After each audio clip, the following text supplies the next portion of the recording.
Well, it's a 1957 Chevy Bel Air. They call it a two-door hardtop, no posts. There's no posts here. Yeah, it's just got these cars came through with a V8, 283, but I'm sporting a 327 in it. Needed a motor, another motor, and I rebuilt the motor and put it in. I had another guy paint it, did a really good job. How long have you had it? 49 years. No kidding. Yeah, yeah.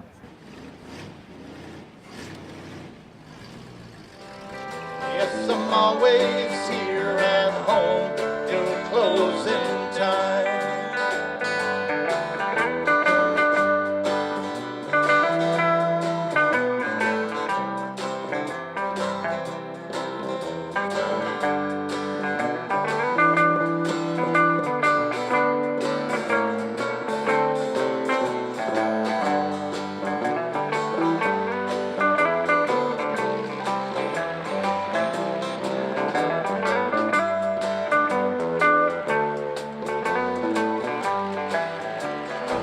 This is my grandfather's 53 Chevy 3100.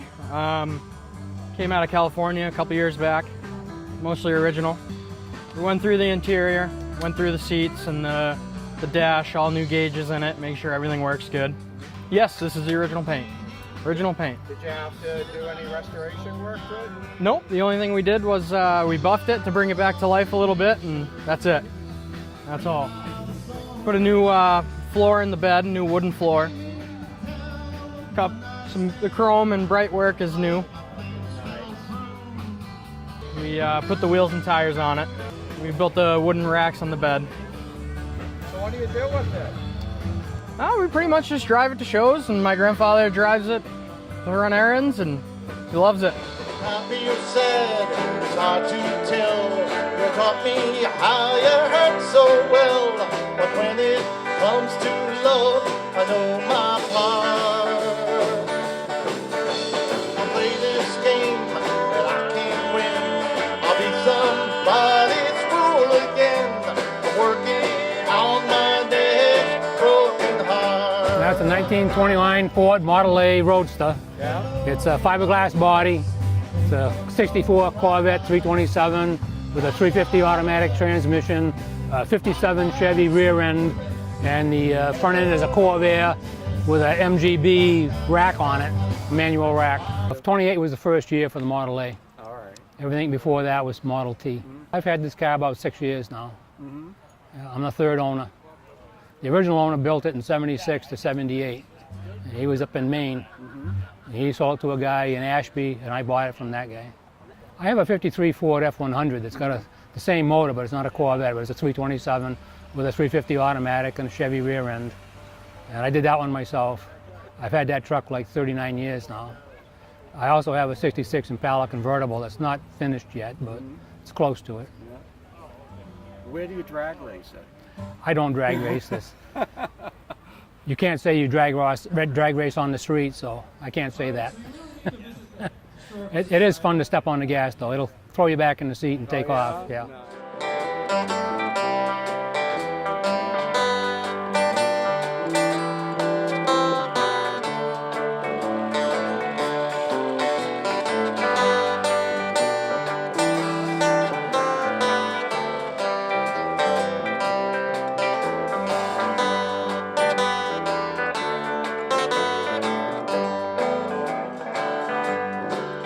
Tell us about your rig here. You're missing a wheel in the back. Yeah, I'm missing a wheel. I don't know where it is. I keep looking for it, and it hasn't shown up yet. But no, this is it's a relatively new vehicle that Polaris came out with about 3 years ago, called a Slingshot. Depending on what state you're in, figures it's either a motorcycle or an autocycle. Massachusetts classifies it as a motorcycle. You need your motorcycle license. You got to wear a helmet and all that. You go to Vermont, Maine, and 41 other states, and they consider it an autocycle. So you don't need a motorcycle license. You can run it with a regular car license, and they don't require helmets. It's a 5-speed. It's a 5-speed manual transmission. GM builds the motor for it. It's an Ecotec engine that they run in some of their smaller cars. It drives like a sports car. I've owned different sports cars over the years, and this handles as well as any of those did. It's a ball. It's Is just it different with just having the one wheel in the back? No, it's very stable. Yeah, two-seater, side by side. Got a 6-speaker stereo in it, backup cameras. A lot of fun. I'd rather take it home. All the time you just leave you alone. Waiting at the Jackson station for the train to go.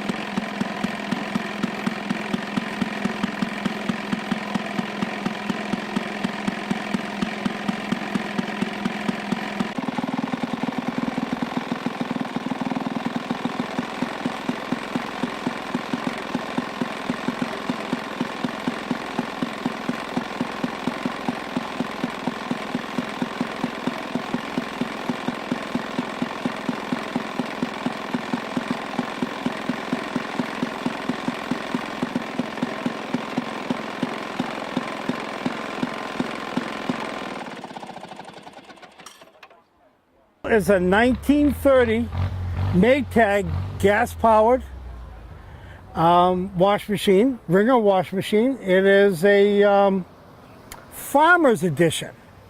And the reason why they call it the farmer's edition, because a lot of farms didn't have electricity. So they actually offered the gas engine for the farmer. And they also added many other implements for the Maytag wash machine for the farmer. For instance, you can remove this and you put a meat grinder on it. Get out. No, this is honest to God. They can actually make your hamburger. And on the farm, you can remove the agitator, put a butter churn in there, and you made your butter. Put your cream in there. And in the summertime, if you wanted, you can turn it and make ice cream. So is this one of the first motorized washing machines? Actually, Maytag used gas-powered in the early 1900s. There was a wooden barrel, and it was a one-cylinder upright, and the gas was held inside a mason jar. So they actually called it the mason jar or glass jar Maytag.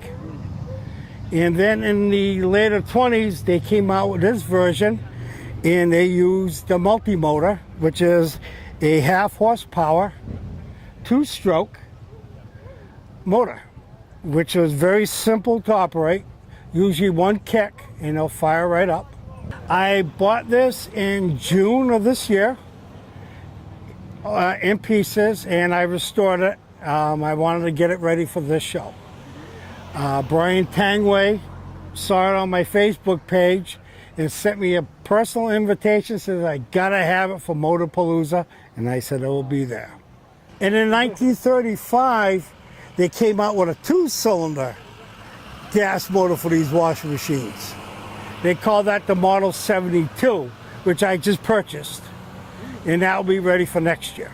And I also have selection mini bikes and mini motorcycle and antique car. I build many different things. That one is a 1972, was actually sold here in Gardner. I've owned that since 1974. The original owner of that bike passed away, and I rebuilt it in tribute to him. Now these, can you run these on the road, or are these like dirt bikes? They're actually on-off, these two. This is strictly off-road. This is a very rare mini bike. This was called the Black Widow. If you are my age, Dave's age, this is what we dreamed of to have under our Christmas tree.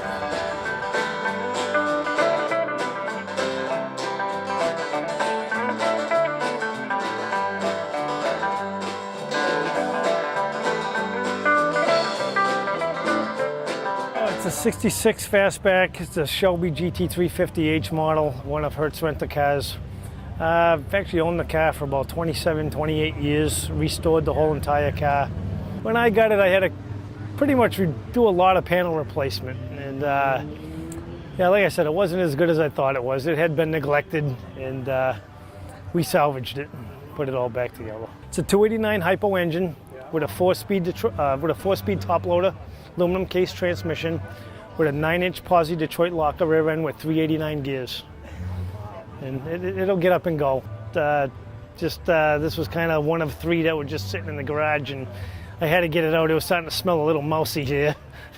So it's like, no, get this thing out and air it out. So I've walked away from some serious money for the car. It's not that I think it's worth any more. It's just I'm not going to be able to replace it.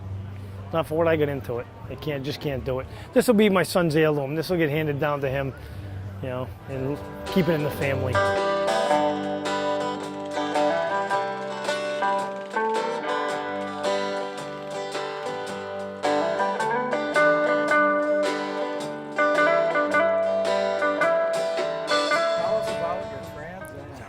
It's a 1978 special edition. It's the real Bandit car, just like the one that was in the movie. I've had this one for 15 years. It's my second Bandit car and the 5th Trans Am I've owned. I was into Trans Ams long before Smokey and the Bandit came out. First car I ever bought was a Trans Am, and I've had one ever since. The first time I saw one was when I was 10 years old. It was 1975. Love at first sight. I seen it going down the street. I didn't know what it was till I saw the lettering that said Trans Am on the fender. I said, that's what I want. I told my parents, when I get my license, I want a Trans Am. They said, oh yeah, you're gonna have to buy it yourself. So that's exactly what I did. Starting from when I was 10 years old, every penny I could get my hands on. Birthday, mowing lawns, working in the grocery store. All I did was save up until I had enough, and I had my first one in my parents' driveway before I was 20 years old. And I've had a long line of them ever since. A special edition was started in '76 to commemorate the 50th anniversary of Pontiac. They wanted to do something special.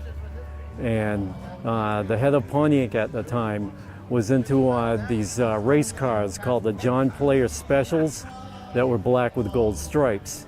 So they did a package like this and put the car on the show circuit to see what people thought of it, and everybody went bananas.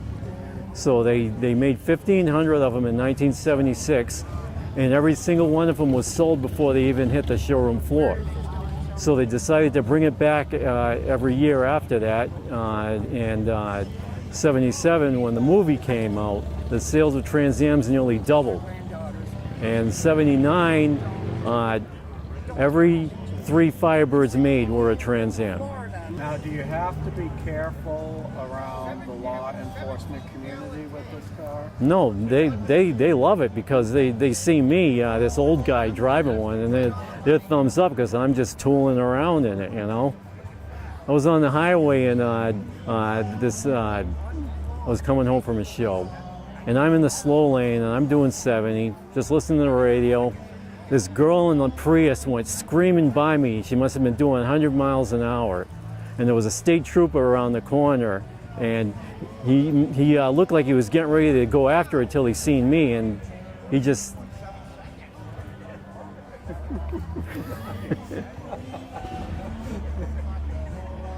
Motorpalooza 2017. It's our newest engine show. Cars, trucks, tractors, you name it.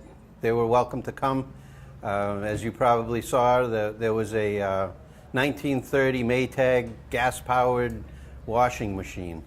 And I forgot to bring my dirty jeans to see if they'd clean them for me. So anything with a motor. It's a great day, obviously. It's 78 degrees outside, a nice little breeze going. So everybody was showing up on the Common and having a good time, and the food was good. We had hot dogs, hamburgers, and sausage, and strawberry shortcake, which I just finished. I don't have any on me still. So it was a good show and still going strong. A few guys are going to leave early because they were going to other shows, but it's our 5th show that we've done here on the Common for the Historical Society, so we're very pleased with. How many people did you have come in cars? And The vehicles the last count I did, I found 70. So we were shooting for 100 and we're coming close. So we can't complain. Everybody's happy. Night Owl was here. They were registering the cars for us.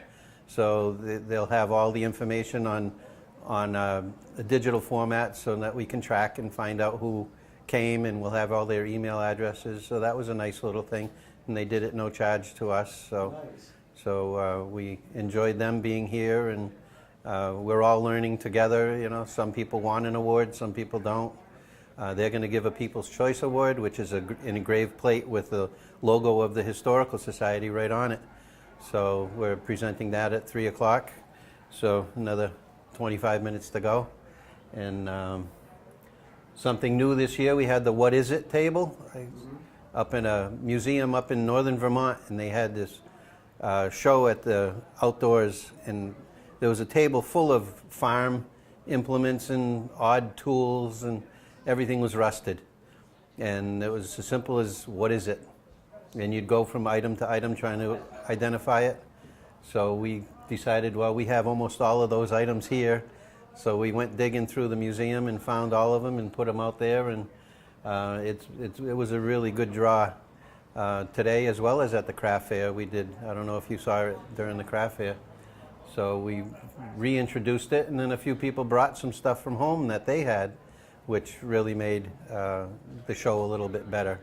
Yeah, cars from 1919 all the way up until the 70s and 80s. There's even some brand new Jeeps out there that they're showing off, all shiny, and so it's a good day. Great, good time, beautiful day. Can't go wrong. Yeah, it's always a nice day when the Historical Society has an event.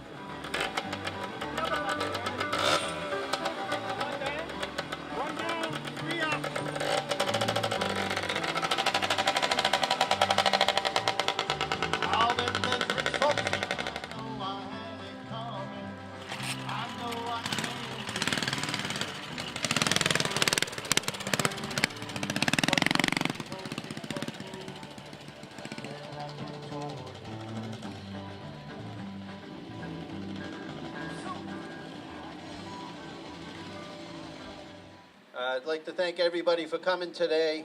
It was one of the best turnouts we've had. It's our 5th show. Hey, Mike.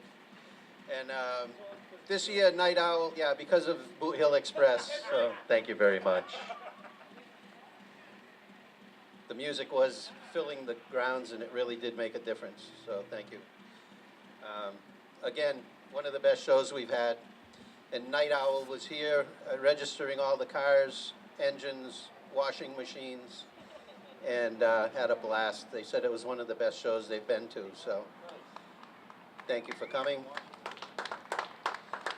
And they created this silver plate, which is the 2017 Motorpalooza Night Owl Award, sponsored by Night Owl, and it's engraved with an etching of the Historical Society building. So we're going to be presenting this to the People's Choice, and that person is?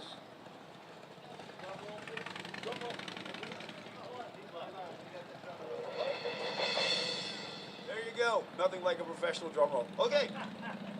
The winner of the 2017 Night Owl Motorpalooza People's Choice Award is Vito Giramonte. If I mispronounced your name, I apologize. Dino! He had a 1937 Ford wine red coupe. Thank you for coming. It was a beautiful show. We're truly looking forward to coming back next year. And Vito's a member of the North County Street Rods out of Leominster, Westminster, and they're all over. But they filled up the Common up there. They've got a nice showing, so I'm glad they were part of this presentation. So thanks again.